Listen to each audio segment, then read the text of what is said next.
Hello everyone. Welcome to another episode of horror stories that you can listen to while you fall asleep. Before the video begins, let us know what time is it and where you are listening from. Also, if you have suggestion for next horror story settings, let us know in the comments. Now let's begin. I knew something was wrong the moment I found the security guard's coffee still warm. It was 2:47 a.m. when I arrived at the Meridian office complex for my first night as a janitor. The place was supposed to be empty except for Gary, the overnight security guard who'd worked here for 15 years. But Gary wasn't at his desk. His chair was pushed back at an odd angle, his thermos knocked over, coffee pooling across scattered paperwork. The building felt different in the dark. During my day shift training, it had been just another sterile office building, fluorescent lights, beige carpets, the usual corporate monotony. Now, with only the emergency lighting casting long shadows, every corner seemed to hide something waiting. I called out for Gary. My voice echoed through the empty lobby, swallowed by the vast space above. The silence that followed was absolute, heavy with the kind of quiet that makes your ears ring. I should have left then. Should have called the police or the building management. Instead, I grabbed my cleaning cart and started my rounds, telling myself Gary had probably stepped out for a smoke break. The coffee could have been sitting there for hours, but it was still steaming. The first 3 floors went normally. I vacuumed, emptied trash bins, wiped down surfaces. The routine calmed my nerves. Just another job, I told myself. Just another night. On the 4th floor, I found the first one. A family photo sat on Rebecca Martinez's desk. I remembered her from orientation. Smiling woman with 2 kids and a golden retriever. But someone had taken a red pen and carefully drawn lines across their throats. Neat, precise cuts. The ink was still wet. My hands shook as I set the frame down. Who would do this? And when? The building had been locked when I arrived. I checked the security cameras on Gary's monitors. Nothing unusual on the feeds, just empty hallways stretching into darkness. But the timestamp showed a gap, 43 minutes missing from the footage between 1:15 and 1:58 a.m. The elevator dinged behind me. I spun around. The doors were opening on the 5th floor, but I hadn't called it. Through the gap, I could see a pair of work boots, motionless. Gary's boots. Gary? I whispered.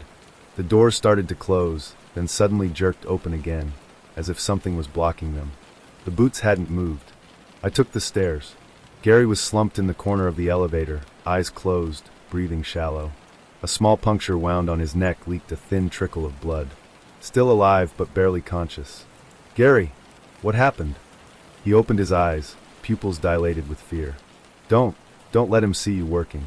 He doesn't like it when we work. Who did this to you? But Gary's eyes rolled back, and he slumped over. Still breathing, but out cold. That's when I heard the whistling. It drifted from somewhere above, a cheerful, off-key tune that seemed to bounce off the walls. Children's song. Ring Around the Rosie. I helped Gary out of the elevator and propped him against the wall, then pulled out my phone to call 911. No signal. Of course. The whistling stopped. I grabbed a letter opener from a nearby desk and headed for the stairwell. Each step echoed despite my efforts to stay quiet. The building seemed to breathe around me, settling and creaking with age. 6th floor. 7th. 8th. On the 9th floor, I found him. He looked like a janitor, gray uniform, cart full of cleaning supplies, mop in hand. But his movements were wrong. Too precise. Too deliberate. He mopped the same 3-foot section of hallway over and over, the mop head leaving dark streaks that weren't water. I pressed myself against the stairwell door, watching through the wire-reinforced glass. He wasn't really cleaning. He was painting something on the floor with whatever was on that mop. The man stopped mid-stroke and slowly turned toward the door. Even through the dim lighting, I could see his smile, too wide, stretching his face in ways faces shouldn't stretch. New guy, he called out, voice sing-song and pleasant. I know you're there. Come help me clean up. There's so much work to do. I ran.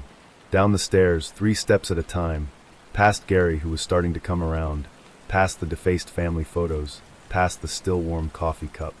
I burst through the lobby doors into the cold night air and didn't stop running until I reached my car. I called the police from the parking lot. They found Gary with a mild concussion and puncture wound from what looked like a hypodermic needle. They found the defaced photos. They found dark stains on the 9th floor that tested positive for blood. Animal blood, they said. Probably a prank. They never found the other janitor. The building management claimed no one else was scheduled to work that night. Security footage showed only Gary, me, and empty hallways. But I know what I saw. I quit the next morning. 3 weeks later, I saw the news story. Local man found dead in office building after apparent fall down elevator shaft.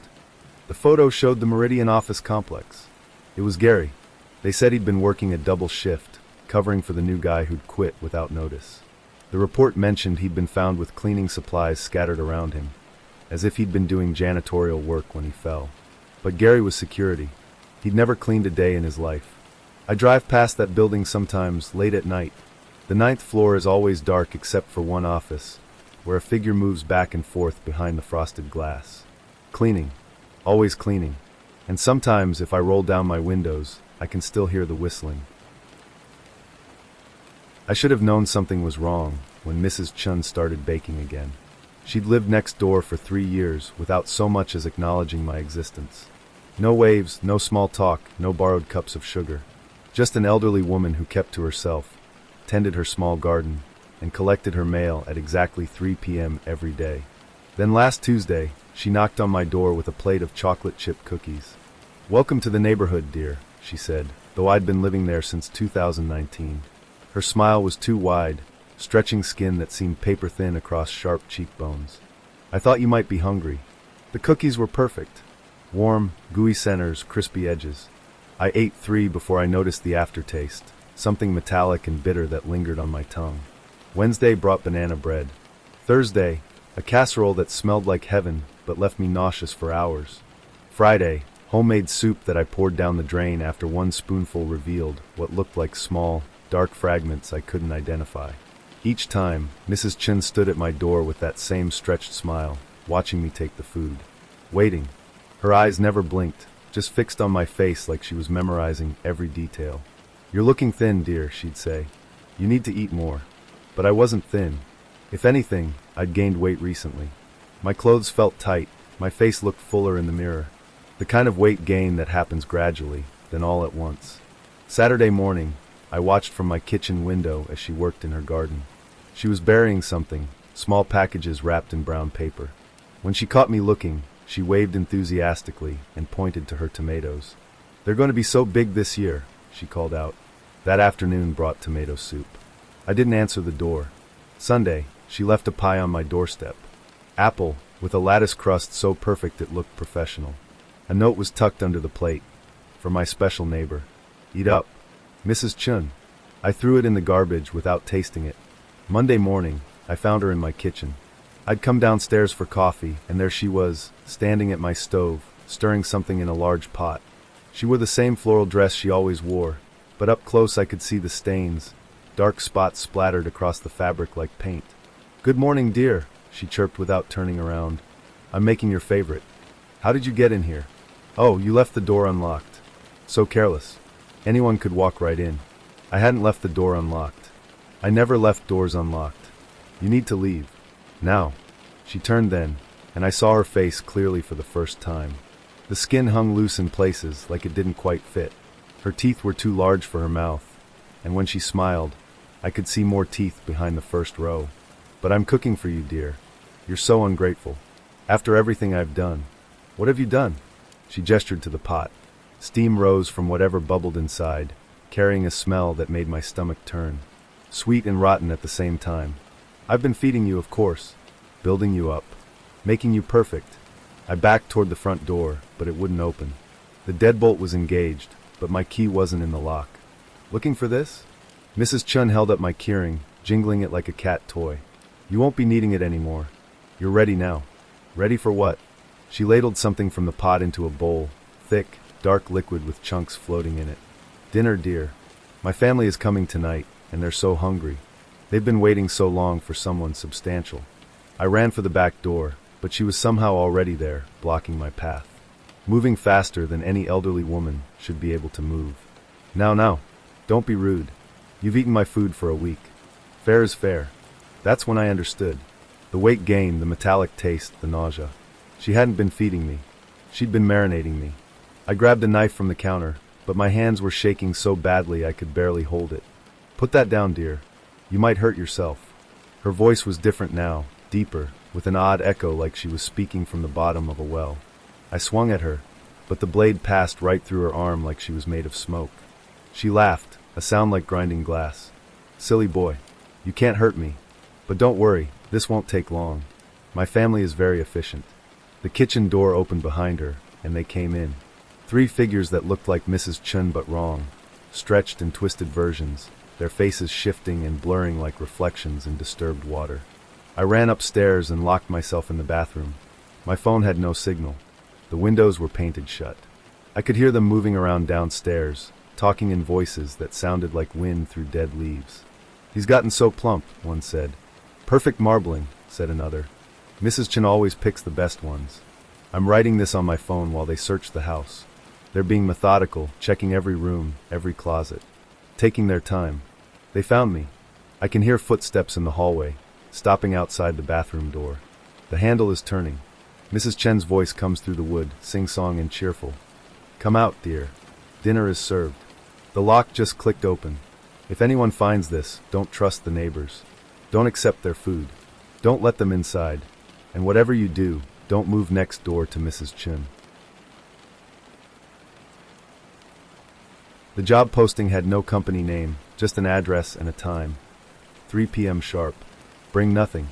I should have walked away then, but I'd been unemployed for 8 months. My savings were gone, my credit cards maxed out. I couldn't afford to be picky anymore.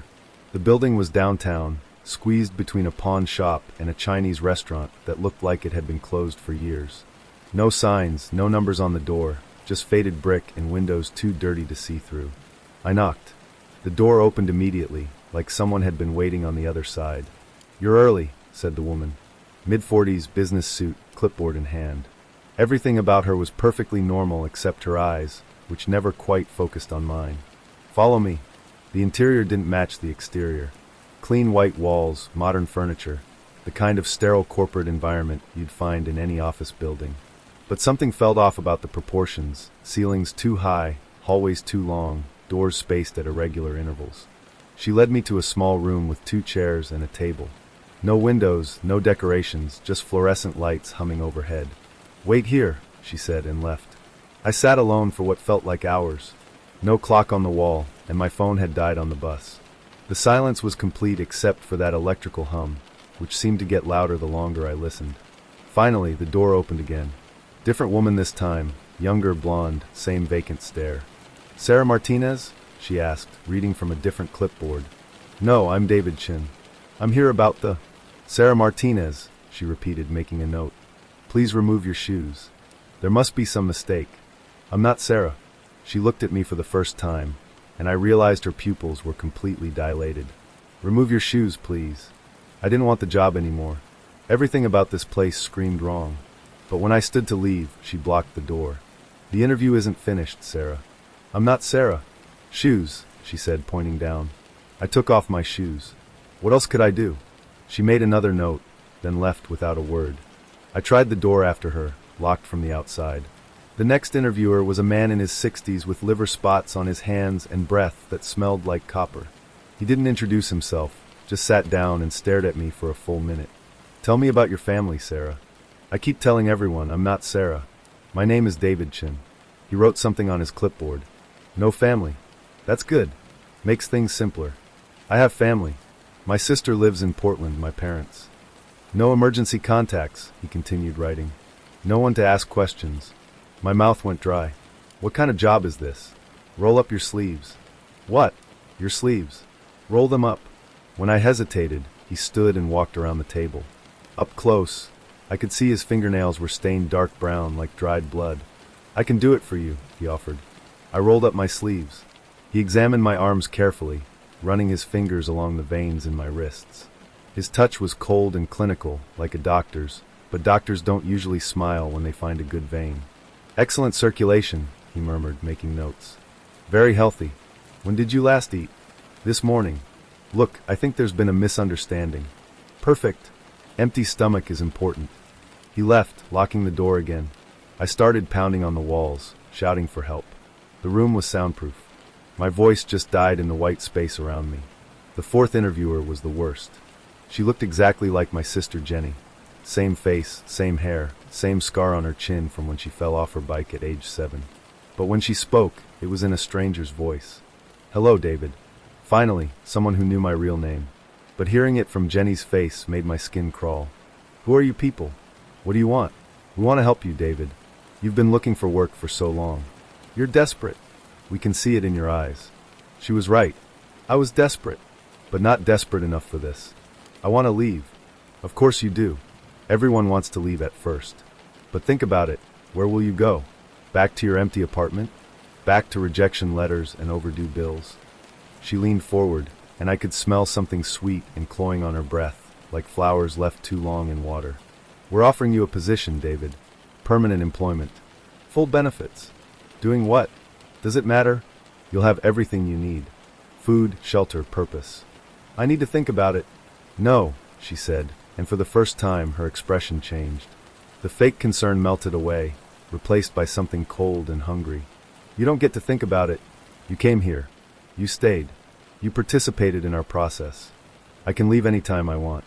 She laughed, and the sound was nothing like Jenny's laugh. "Try." I stood and walked to the door. Locked, of course. But this time when I turned back, the room had changed. The walls were closer together, the ceiling lower. The chair I'd been sitting in was gone. "The position," she continued, "is in our medical research division. Very important work. You'll be helping us understand human physiology, pain thresholds, regeneration rates." "I'm not qualified for medical research." "Oh, you won't be conducting the research, David. You'll be participating in it." That's when I noticed the restraints built into the remaining chair. Leather straps, metal buckles, dark stains on the armrests. "Previous subjects have provided invaluable data," she said, following my gaze. "Sarah Martinez, for instance. She lasted almost 3 weeks. Very resilient." I rushed the door, throwing my full weight against it. Nothing. Solid as concrete. "The beauty of our hiring process," she continued conversationally, "is that we only interview people who won't be missed. The desperate ones. The isolated ones. People who answer job postings with no company name." The room kept shrinking. I could almost touch both walls now.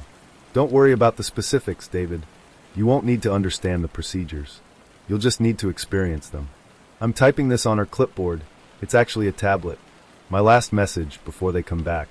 The room is so small now I can barely move. I can hear machinery humming behind the walls, getting closer. If you're reading this, don't answer job postings without company names. Don't go to interviews at unmarked buildings. And if someone keeps calling you by the wrong name, run. Run before they measure your veins. Run before the room gets smaller. Run before you become Sarah Martinez." I never should have gotten in the car with 3 strangers, but gas was $4 a gallon, and my Honda was making that grinding noise again. The rideshare app matched me with Mike's Tuesday commute. Downtown to the University District, split 4 ways. 37 minutes, $12. I could afford $12. Mike picked me up first. Friendly guy, maybe 40, talked about his kids while we drove to collect the others. Normal conversation, normal car. Nothing that should have made my skin crawl, but something felt rehearsed about his cheerfulness. Sarah got in next. College age, nursing scrubs, exhausted smile. She slumped against the window and closed her eyes immediately. Mike watched her in the rearview mirror longer than necessary. "Long shift?" I asked. She nodded without opening her eyes. 36 hours. I just want to get home." The last pickup was downtown, outside a bail bondsman's office. The man who got in didn't give his name, just grunted when Mike asked how his day was. He smelled like cigarettes and something else, something chemical and sharp that made my nose burn. "Everyone buckled up?" Mike asked, pulling into traffic. Safety first. But when I reached for my seatbelt, it wouldn't click. The mechanism was broken, or jammed with something sticky. "Mike, my seatbelt." "Don't worry about it," he said, eyes meeting mine in the mirror. "It's a short ride." That's when I noticed we weren't headed toward the University District. The GPS on Mike's phone showed a different route entirely, winding through industrial areas I didn't recognize. "This isn't the way," Sarah said, finally opening her eyes. "Construction," Mike replied smoothly. "Shortcut." But there was no construction. Just empty warehouses and chain-link fences topped with razor wire. The kind of neighborhood where people minded their own business and didn't ask questions. "Let me out here," I said. "Can't stop on the highway," Mike said, but we weren't on a highway. We were on a surface street with plenty of places to pull over. The man from the bail bondsman's office was watching me now, his hand resting on something in his jacket pocket. When I met his eyes, he smiled, revealing teeth stained brown with tobacco. "First time?" he asked.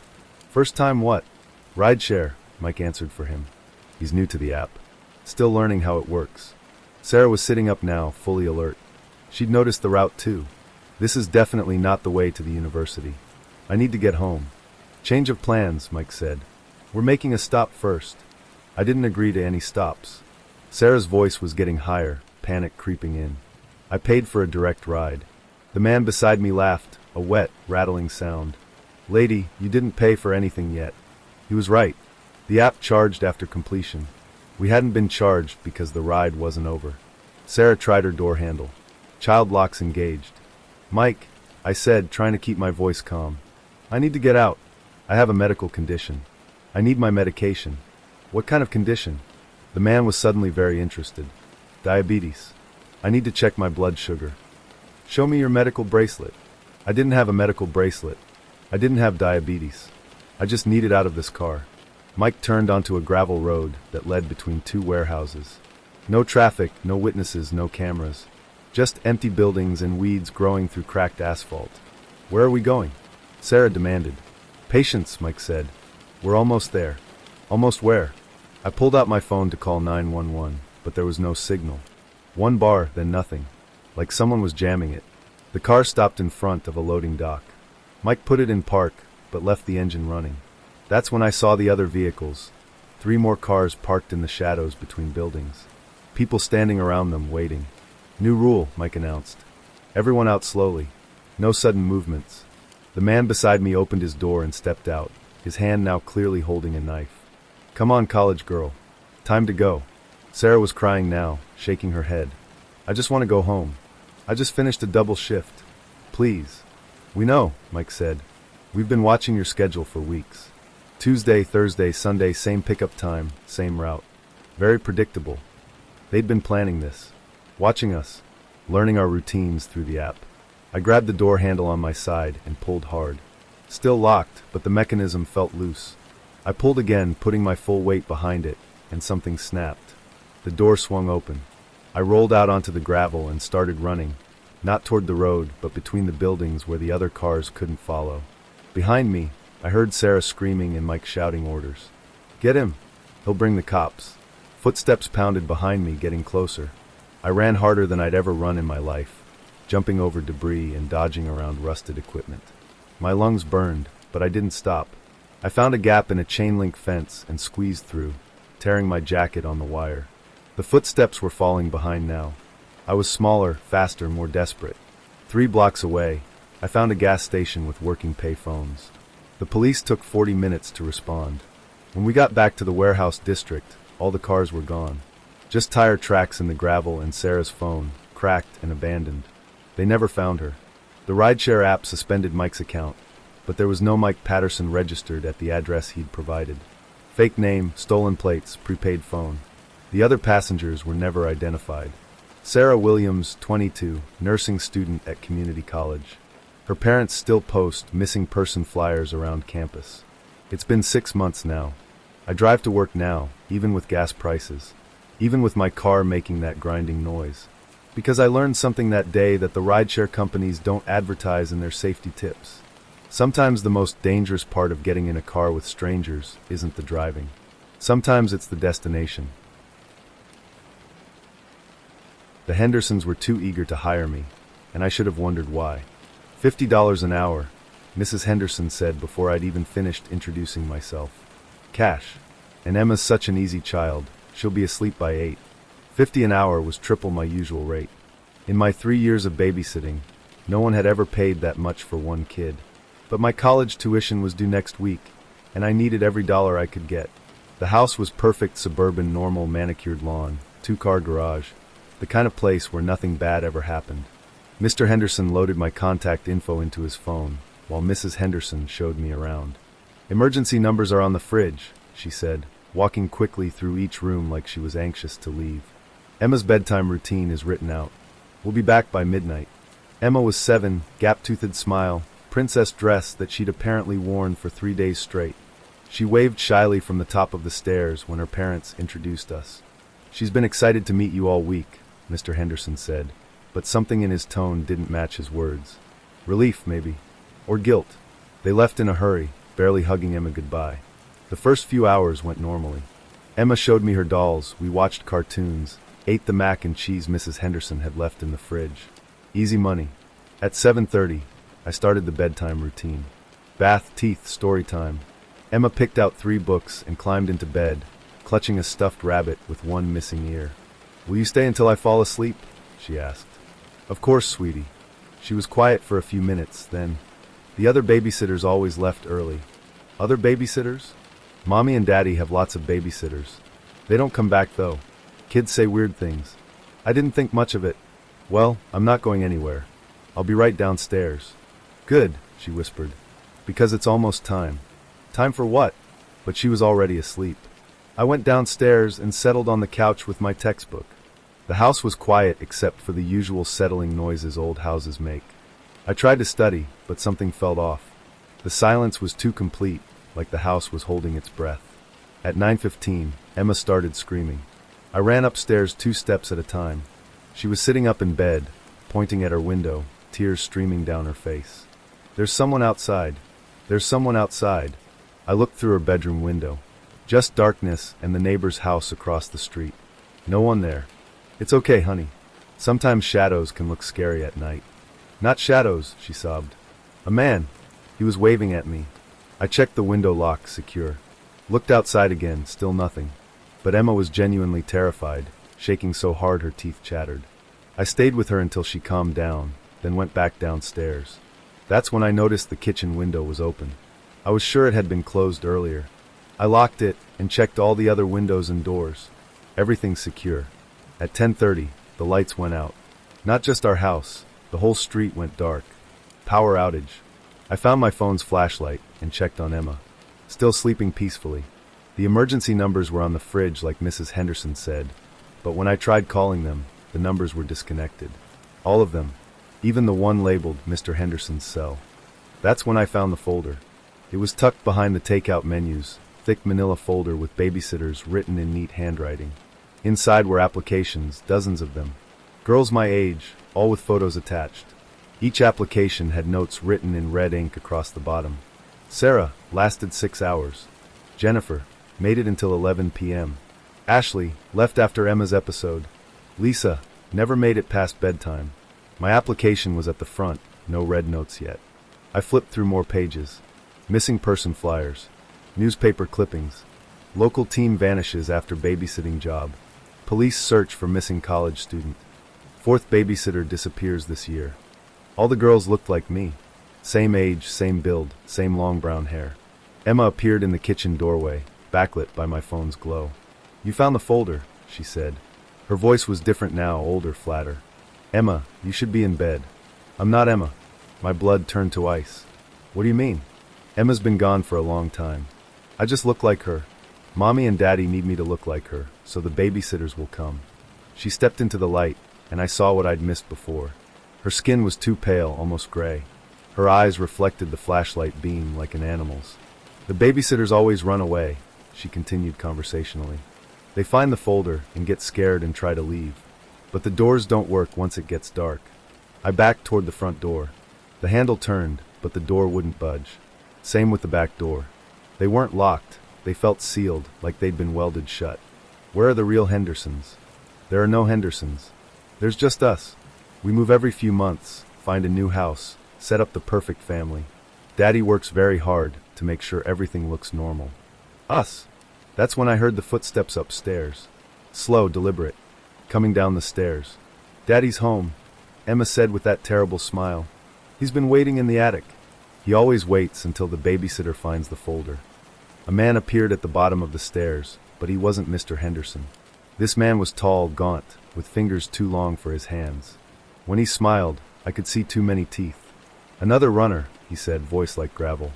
"I do hope you'll last longer than the others." Emma gets so disappointed when they give up too quickly. I tried the windows. Sealed shut. Every exit blocked. "Don't worry," Emma said, settling onto the couch like this was perfectly normal. It'll be over soon. Daddy just needs to try a few things first. For his research. The man was opening a leather bag, laying out instruments that caught the phone's light. Surgical tools, maybe. Or worse. You see, Emma continued, Daddy's writing a book about fear. How long people can stay afraid before they break. The babysitters help with his research. I'm typing this on my phone while they set up. The man, whatever he is, keeps humming while he works. Emma's watching me with those reflecting eyes, head tilted like a curious bird. The battery's at 12%. If someone finds this, don't answer babysitting ads that pay too much. Don't trust houses that feel too perfect. And if the child you're watching starts talking about other babysitters who didn't come back, run immediately. Don't wait until dark. Don't wait until you find the folder. Just run. The lights are coming back on now, but they're not electric lights. There's something else entirely. Daddy's almost ready to begin. My phone buzzed at 2:17 a.m. with a message from my own number. Don't look outside. I stared at the screen, heart pounding. The message showed as coming from my contact, complete with my profile picture. But I was holding my phone. How could I be texting myself? I checked my sent messages. Nothing there. Another buzz. I'm serious. Stay away from the windows. My apartment was on the 3rd floor, windows facing the parking lot. I'd lived here for 2 years without incident. Safe neighborhood, good lighting, security cameras. No reason to be afraid of looking outside. But something in that message made my skin crawl. I crept to the living room window and peered through the blinds. Empty parking lot, streetlights casting long shadows. My car was where I'd left it. Nothing unusual. My phone buzzed again. I saw you looking. You need to hide. Now. This was impossible. Some kind of glitch, or someone spoofing my number. I called my carrier's tech support, got a recording about office hours. Googled receiving texts from own number. Mostly results about spam and technical errors. But the next message made my blood freeze. He's coming up the stairs. I lived in a secure building. You needed a key card to get in. I hadn't heard the main door open, hadn't heard footsteps. But as I stood there, holding my breath, I caught the faint sound of someone climbing the stairwell. Slow, deliberate steps. Getting closer. Hide in the bedroom closet. Don't make a sound. I wanted to ignore it, wanted to believe this was just some sick joke. But those footsteps were real, and they'd stopped outside my door. I grabbed a knife from the kitchen and tiptoed to the bedroom. The footsteps had gone quiet, but I could sense someone on the other side of my door. Waiting. Another text. He has your spare key. The one you hid under the doormat last month. I had hidden a spare key under the doormat. For exactly 1 day, when my sister was supposed to visit. I'd forgotten to tell her about it, moved it to the landlord's lockbox the next morning. How could anyone know about that? The front door opened with a soft click. I dove into the bedroom closet, pulling the door shut just as I heard footsteps enter my apartment. My phone screen was too bright in the darkness. I cupped it against my chest to hide the glow. New message. He's checking the kitchen first. He knows you keep the knife blocked by the stove. Whoever was in my apartment was moving quietly, but I could track their progress. Kitchen first, just like the text said. Then the living room, bathroom, getting closer to the bedroom. He's looking for something specific, something you took from him. I'd never taken anything from anyone. I worked in accounting, lived alone, kept to myself. The most exciting thing in my life was trying new recipes from cooking shows.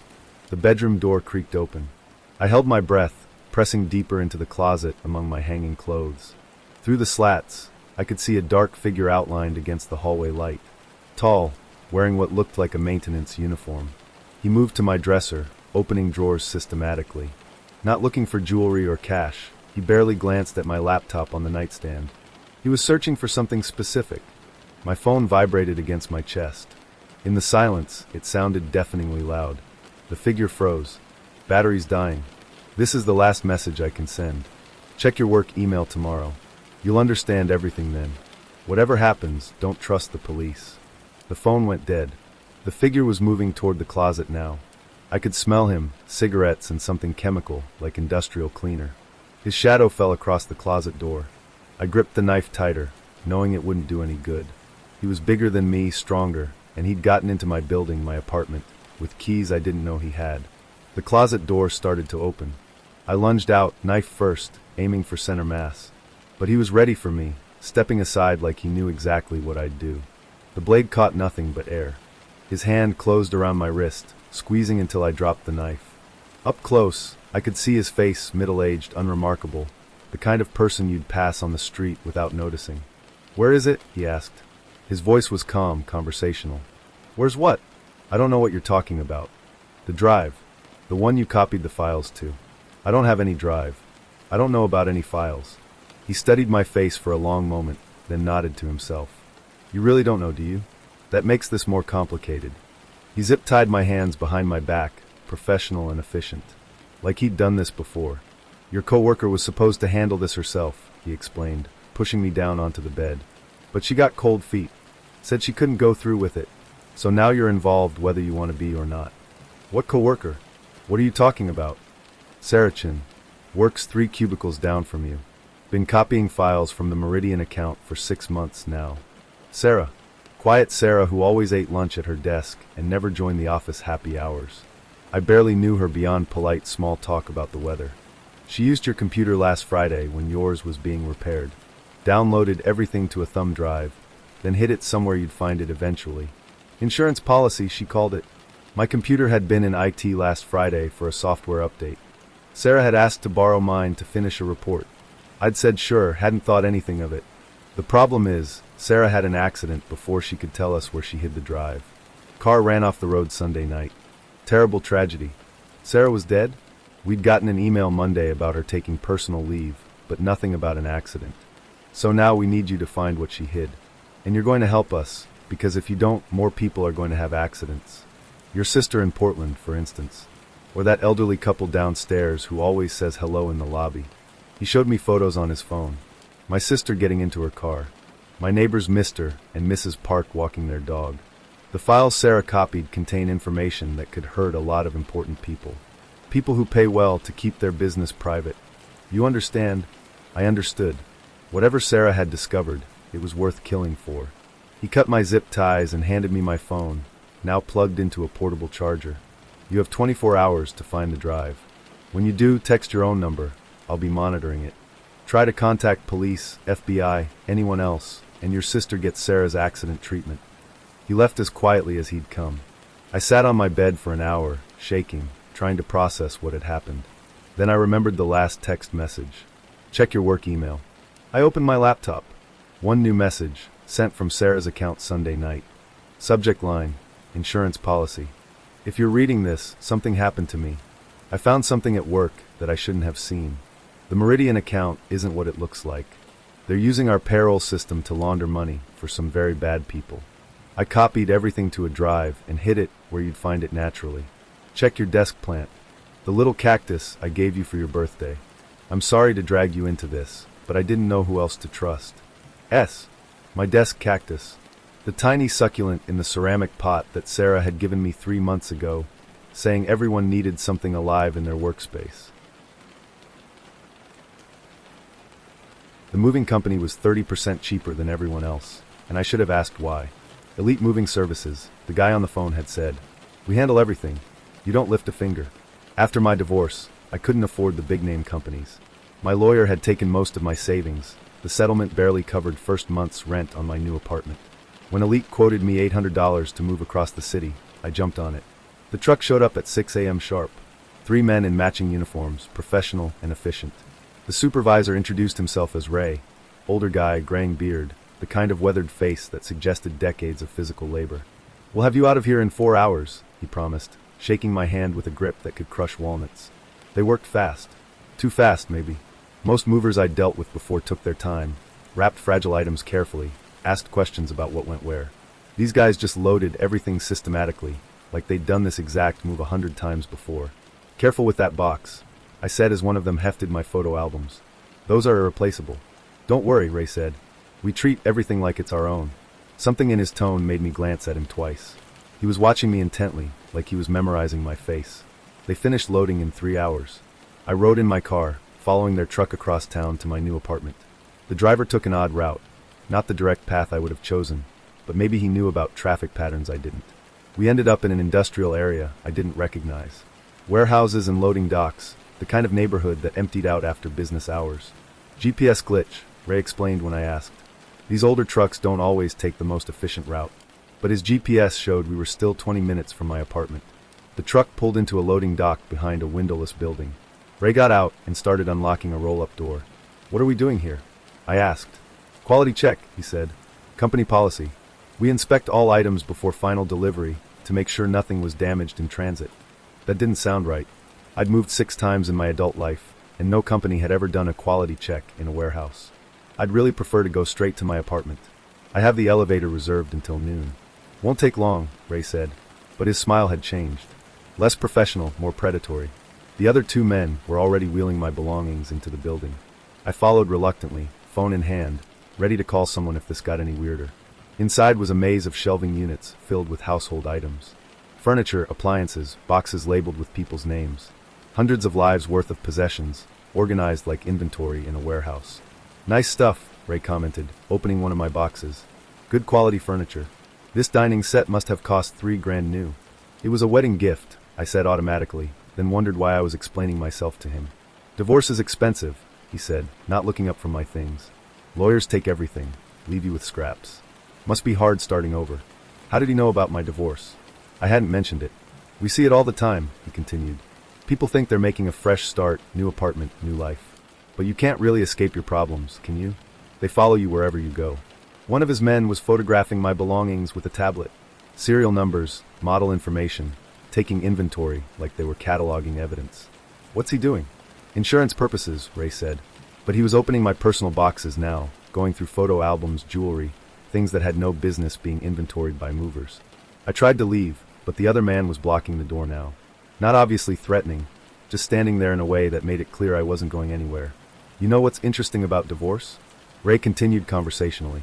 "All the things people find out afterward, like how their ex-husband had been hiding assets, moving money around, preparing for the split long before filing papers." My blood went cold. How could he possibly know about David's hidden accounts? I'd only discovered those myself 3 weeks ago, and my lawyer said we had to keep that information confidential until we could prove it in court. "David Martinez," Ray said, reading from a file folder that had been sitting on a nearby shelf. "Married to Jennifer Martinez for 8 years. Recently discovered husband had been funneling money through offshore accounts. Currently building a case to recover assets." It was my file.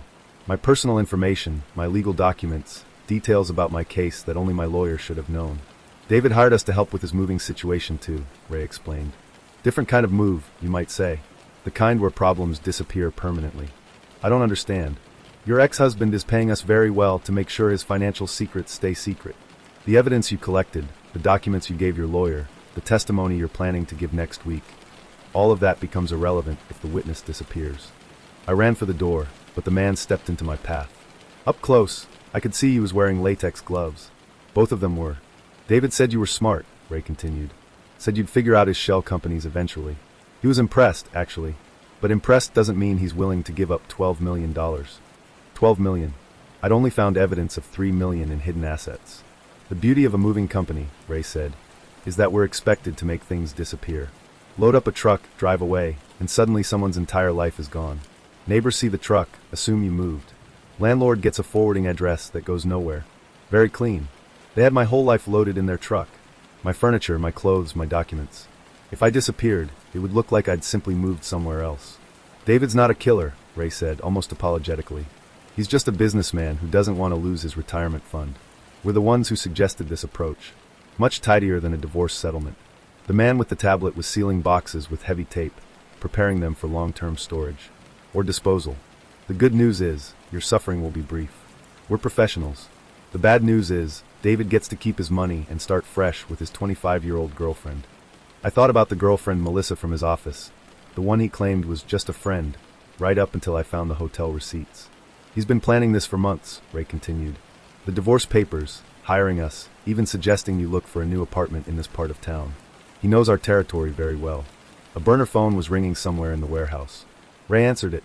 "Yeah, we got her. No complications. Tonight, after dark?" "Yes, sir, Mr. Martinez." He hung up and smiled at me again.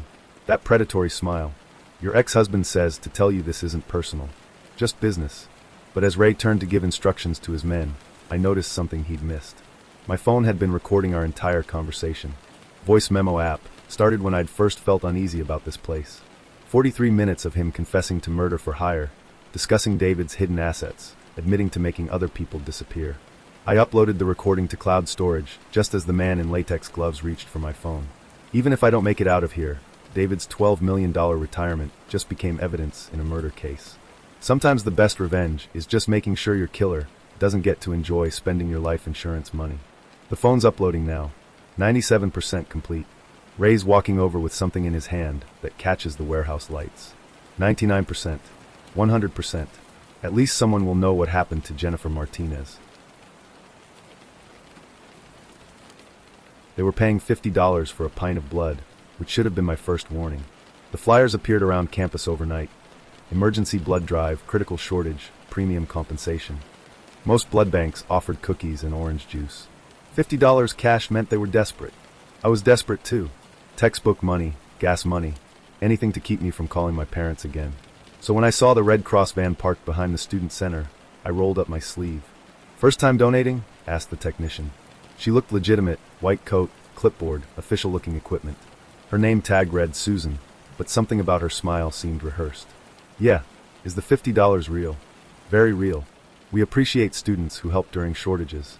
The van's interior looked right, medical chairs, blood bags, sterilization equipment. But it felt cramped, and I noticed there were no windows. Once the door closed, you couldn't see outside.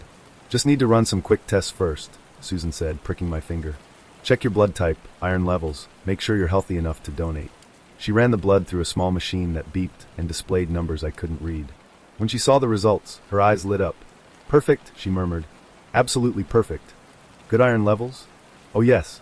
Your blood is exactly what we need." She prepared the needle, bigger than I expected. When I mentioned it, she explained they used larger gauges for faster collection. Made sense, I guess. The donation started normally. I squeezed the foam ball, watched my blood flow through clear tubing into the collection bag. Susan monitored everything closely, making notes on her clipboard. "You're filling faster than most donors," she observed. "Very healthy circulation." After what felt like the normal time, I expected her to stop. Instead, she swapped out the full bag for an empty one. "Almost done," she said. "Just need a little more." "Is that normal? Taking 2 bags?" "For your blood type, yes. We're critically low on B negative." I'd never been told my blood type before, but B negative sounded rare. Maybe that explained the $50 payment. The second bag filled. Then she started a third. "Okay, that's definitely too much," I said, trying to sit up. But I felt dizzy weak. "I think I need to stop." "Just a few more minutes," Susan said, and I noticed she'd moved to block the van's exit. "We really need this donation." My vision was getting blurry. The normal tiredness from giving blood was one thing, but this felt different. Dangerous. "I want to stop now." "I'm afraid that's not possible." Susan's professional demeanor dropped away completely. "You see, your blood isn't going to patients. It's going to clients who pay much more than $50 a pint." "What clients?" "People with specific tastes. They prefer their blood fresh, from healthy young donors. College students are ideal, clean living, good diets, minimal toxins." The van started moving. I hadn't heard anyone get in the driver's seat, which meant there was someone else involved. "This is illegal. This is kidnapping." "This is business," Susan corrected. "Very lucrative business. Your blood type is particularly valuable. Our clients call it premium vintage." "4th bag." "5th." I could barely keep my eyes open now. "How much?" I tried to focus. "How much are you taking?" "As much as we can without killing you immediately. You'll live long enough for us to deliver fresh product. Our clients prefer their blood still warm." I tried to pull the needle out, but my arms felt like lead. Susan had restrained my wrists while I was fading, soft restraints that looked medical but held firm. "The beautiful thing about blood farming," she continued, "is the renewable resource aspect. Keep the donor alive, they regenerate their supply. You could provide us with product for months. Someone will notice I'm missing." "Will they?" "You're a college student. People disappear from campus all the time, drop out, transfer, go home. We've been running this operation for 2 years. 17 donors so far. 17 other students. Where were they now?" "Some lasted longer than others," Susan said, reading my expression. "The record holder gave us blood for 4 months before her heart gave out. But don't worry, we've improved our techniques since then." The van stopped. I heard Susan talking to someone outside, a man's voice, discussing delivery schedules and payment amounts. They were negotiating my blood like a commodity. "Tonight's client is paying $2,000 per pint," she said when she came back. "Premium rate for fresh college blood, delivered within hours of extraction. You should feel honored." 6 bags. 7. I couldn't feel my fingers anymore. "The client has special plans for tonight's delivery," Susan continued, preparing another bag. Some kind of ritual. They always tip well for ritual blood. Through my fading consciousness, I managed to work my phone out of my pocket. Emergency call to 911. I just needed to dial and let them hear Susan talking about blood farming and kidnapping. But my fingers wouldn't cooperate. The phone slipped onto the floor. "Oh, that's not going to work," Susan said, noticing. "We have signal jammers in all our vehicles. Can't have donors calling for help." Eighth bag. My heart was racing, trying to pump blood I didn't have. This was how I was going to die, drained like livestock in the back of a fake medical van. "The irony," Susan said, "is that you volunteered for this. Walked right up to our van because we offered $50. People are so predictable when they're desperate." But as she prepared the ninth bag, something changed in her expression. Confusion, then concern. "That's odd," she muttered, checking her equipment. "Your blood pressure should be dropping, but it's holding steady." She tested my blood again. The machine beeped differently this time. Not the satisfied beep from before, but an error tone. "This can't be right," she said, running the test again. Same error. That's when I smiled. Even through the blood loss, I managed to smile. "Something wrong," I whispered. Susan stared at the readout. "Your blood chemistry, it's changed." "This isn't possible." "Medication," I managed to say. "Started new medication this morning." "What medication?" "Warfarin. Blood thinner. Massive dose." I'd been lying about being healthy. I'd been lying about never donating blood before. And I'd been lying about needing textbook money. "You see," I whispered, "my roommate disappeared 3 weeks ago after going to a blood drive. Smart kid, left his phone tracking on. I followed the signal to a warehouse across town. Found 17 graves behind it." Susan's face went white. "So I did some research. Found out about your operation. The fake Red Cross van, the premium payments, the missing students. And I decided to volunteer. The warfarin will contaminate everything," she said, backing away from me. "Hours of work ruined." "Not just contaminated," I said. "Poisoned. Anyone who drinks blood with that much warfarin in it, they'll hemorrhage internally. Die in agony. I'd taken enough blood thinner to kill a horse. Enough to make my blood toxic to anyone who consumed it." The van doors burst open. Police, FBI, paramedics. They'd been tracking me since I entered the van, wire taped under my shirt, GPS in my shoe. Susan tried to run but collapsed after 3 steps. Turns out she'd been sampling the merchandise. My poisoned blood was already in her system. They found the warehouse. They found the graves. They found client lists with names that made national news. I spent 2 weeks in the hospital getting transfusions. Worth it to shut down a blood farming ring and get justice for 17 dead students. The $50? They let me keep it. Evidence money.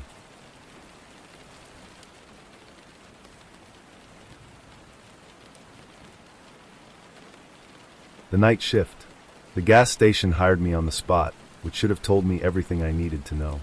Midnight to 8 a.m., the manager said, not even checking my references. $150 a night cash. Only rule is you don't leave the building during your shift. That seemed like an odd rule, but minimum wage jobs were scarce, and this paid 3 times the going rate. I needed the money. Rent was overdue, car payment coming up, and my last job had laid me off without notice. Previous employee quit suddenly, he explained, handing me keys and a name tag. Left in the middle of his shift. Didn't even take his final paycheck. The gas station sat on a lonely stretch of highway outside town. During the day, it probably got decent traffic from commuters and truckers. But at midnight, it felt like the edge of the world. My first few hours went smoothly. Sold cigarettes to a trucker, coffee to a nurse heading home from her shift, lottery tickets to an insomniac who seemed to know the store well. "New guy?" he asked, counting his scratch-off tickets. "First night." "Good luck," he said, but something in his tone suggested I'd need it. Around 3 a.m., things got quiet. Dead quiet. No traffic on the highway, no customers, just the hum of fluorescent lights and the distant sound of wind. That's when I noticed the cameras. Security cameras were normal for any business, but this place had more than I'd seen anywhere else. Dozens of them, covering every angle inside and outside the building. Some pointed at the pumps, some at the register, but several were aimed at places that didn't make sense. The employee bathroom, the storage room, the small office behind the counter. One camera was pointed directly at the chair where I was sitting. I checked the monitor behind the register. It cycled through feeds from all the cameras, including several outside views I hadn't noticed before. The parking lot, the dumpster area, the woods behind the building, and the graves. At first, I thought I was seeing things. The night vision cameras made everything look green and grainy. But in the woods behind the station, I could clearly see several mounds of disturbed earth. Too organized to be natural, too fresh to be old. I switched to a different camera feed, telling myself I'd imagined it. But when I cycled back, the graves were still there. 5 of them, maybe 6. My phone had no signal. The landline behind the counter had been disconnected. When I picked it up, there was no dial tone. At 4 a.m., a car pulled up to the pumps. I watched on the monitors as a man got out and started filling his tank. Middle-aged, wearing work clothes, nothing threatening about him. Just another late-night customer. But he didn't come inside to pay. He finished pumping, then walked around to the back of the building, disappearing from the camera feeds. 10 minutes passed. 15. He never came back to his car. I checked all the camera feeds again. The man was nowhere to be seen, but his car was still at the pump, driver's door hanging open. At 4:30, another customer arrived. Young woman, maybe college age, driving alone. She parked by the door and headed inside. "Pack of Marlboro Lights," she said, placing a 20 on the counter. As I rang up her cigarettes, I noticed she kept glancing at the cameras. Not casually, she was studying them, counting them. "Lot of security for a gas station," she observed. "Yeah, I noticed that too." She leaned closer, lowering her voice. "How long have you worked here?" "First night." Her expression changed. "Fear, maybe. Or pity." "Listen carefully," she whispered. "When your shift ends, don't go out the back door. Don't go into the storage room. And whatever you do, don't let anyone convince you to check on something outside." "What are you talking about?" But she was already heading for the door. "Just remember what I said." She drove away quickly, leaving her change on the counter. At 5 a.m., the man from earlier reappeared on the cameras. He was walking out of the woods behind the building, brushing dirt off his clothes. He got in his car and drove away like nothing had happened. But there were now 7 graves in the woods. The storage room door was behind the counter, marked "Employees Only." I'd avoided it all night, but now I found myself staring at it. What was back there that I wasn't supposed to see? I tried the handle. Locked, but one of the keys on my ring fit. Inside was a small room with supplies, cleaning equipment, and a desk covered in paperwork. Employee files, by the look of it. I flipped through them. Dozens of night shift workers over the past 2 years. Each file had a photo, basic information, and a red stamp across the front. Most were stamped "Terminated," but several were stamped "Disposed." My file was already in the stack, photo and all. No stamp yet. At the bottom of the pile was a manila folder labeled "Security Protocol." Inside were instructions, detailed procedures for processing night shift employees, and maintaining operational security. The gas station wasn't a gas station. It was some kind of front operation, and the night shift workers were, what? Witnesses who knew too much. Loose ends to be tied up. I checked the cameras again. 3 more cars had arrived while I was in the storage room. Their occupants had all disappeared into the woods behind the building. The graves were multiplying. At 6 a.m., I heard vehicles outside. Multiple engines, car doors slamming. Through the front windows, I could see several people approaching the building. The manager was with them, along with the man who'd filled his tank earlier. They weren't customers, they were a cleanup crew. New guys still inside. I heard the manager say as they gathered by the door. "You find anything?" "Doesn't matter. Protocol is protocol." I ran for the back door, remembering the woman's warning too late. It was locked from the outside, steel deadbolts that couldn't be opened from inside. The front door opened, and they filed in. 5 men, all wearing the same work clothes, all moving with the practiced efficiency of people who'd done this before. "Nothing personal," the manager said, pulling on latex gloves. "But you've seen too much. Cameras caught you in the storage room, going through files." "What is this place?" "Way station," he explained. "People traveling through, people who won't be missed. We provide a service, make problems disappear permanently. Very profitable business." One of the men was setting up equipment behind the counter. Medical-looking tools, plastic sheeting, industrial-grade bleach.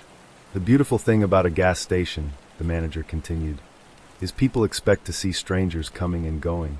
Perfect cover for our real operation. The night shift workers? Security risk. Can't have employees who might talk to police, ask questions, get curious about our clientele." I was backing toward the storage room, but there was nowhere to go. Previous guy lasted 3 weeks before he started asking about the cameras. Shame, he was a good worker. They were closing in now, moving to surround me. But as they approached, I smiled. "Something funny?" the manager asked. "Just wondering if you noticed what I did while you were talking." "What?" I held up the gas pump controls I'd grabbed from behind the counter. Started a pump running outside. Been flowing for about 10 minutes now. Through the windows, we could all see gasoline spreading across the parking lot, flowing toward the building.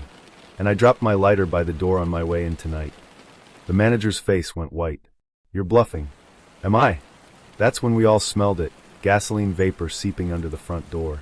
One spark, I said, and this whole place goes up, along with all your equipment, your files, your evidence. They froze. Any sudden movement, any friction, and we'd all be cremated. Of course, I continued, I happen to know the shut-off valve is outside. Someone could go turn it off, prevent disaster. You'd kill yourself too. Maybe. But I'd also destroy your operation and leave evidence for police to find. Those files in the storage room, I photographed everything before you arrived. The standoff lasted 30 seconds. Then the manager nodded to one of his men, who carefully walked outside to shut off the gas flow. That's when I made my move, not toward the door, but toward the electrical panel on the wall. I yanked out the main breaker, just as police sirens wailed in the distance. The woman who'd warned me hadn't been a random customer.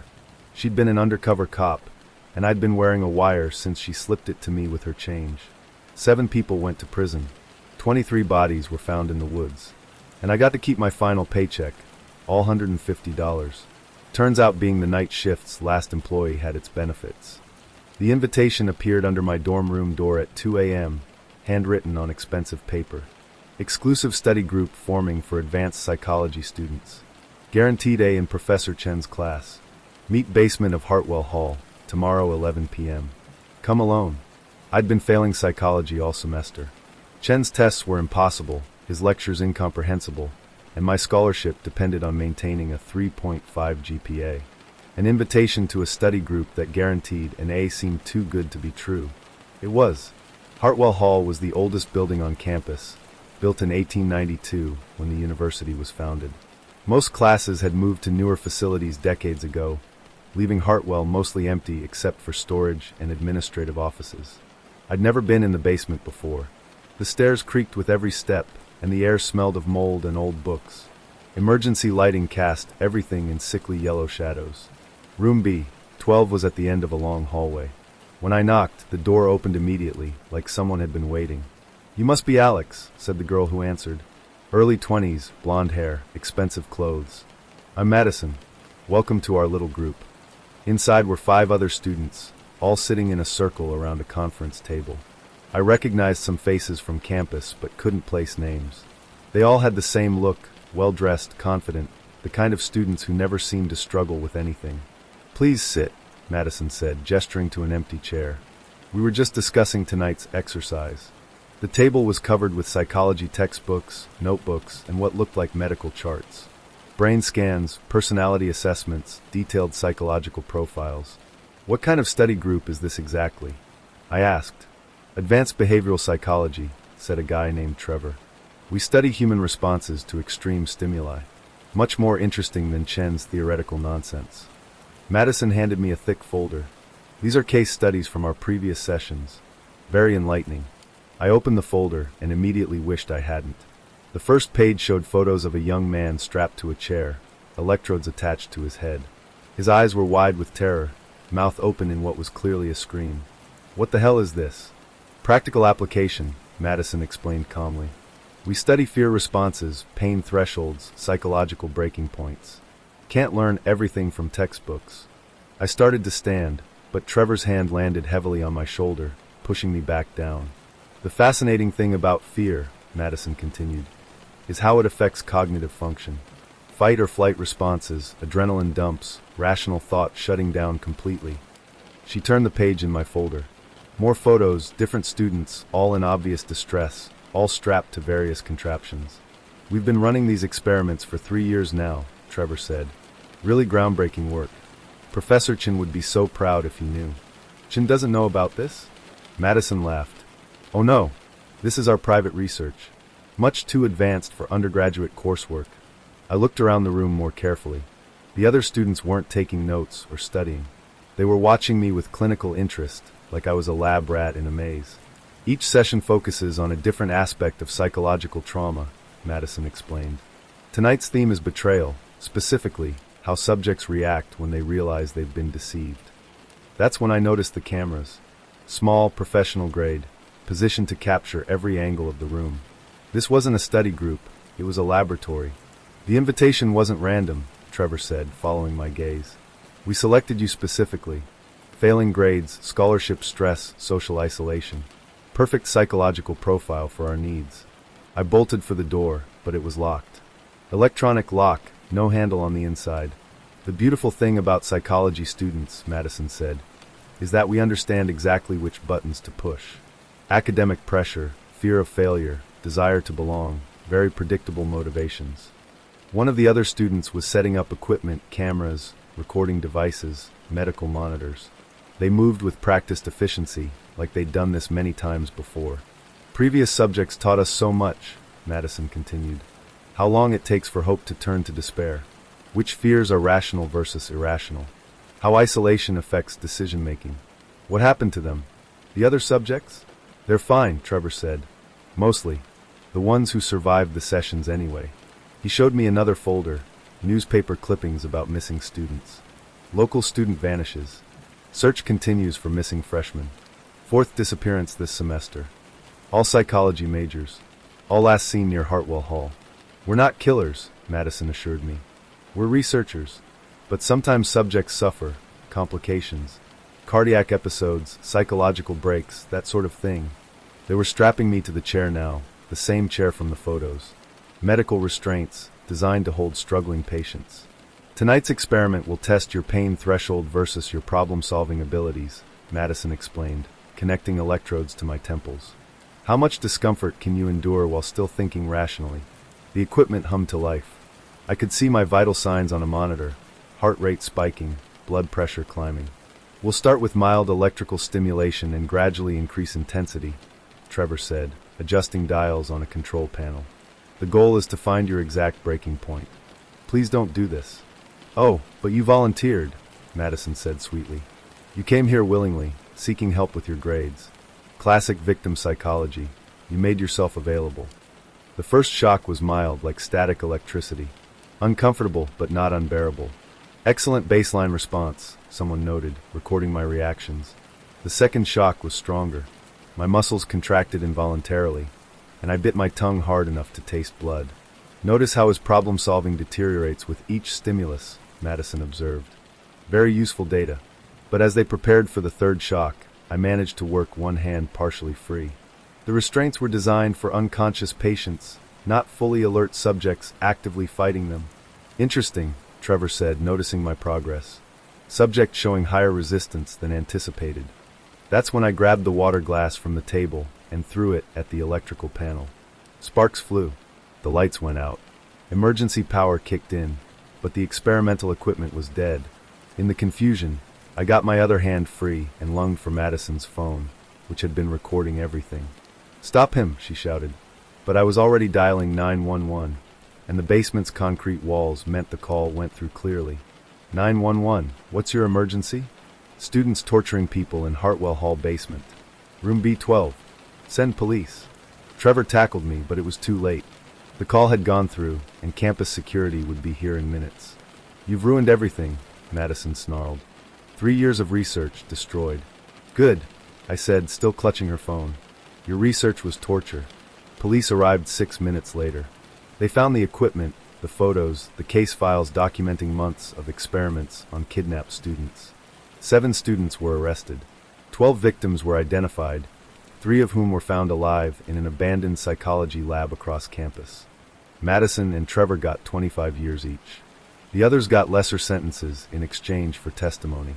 Professor Chin was horrified when he learned his students had been using his class as a hunting ground for victims. He helped establish new mental health resources on campus. I still failed psychology that semester, but I didn't care anymore. Some lessons are more important than grades, and some study groups aren't worth joining.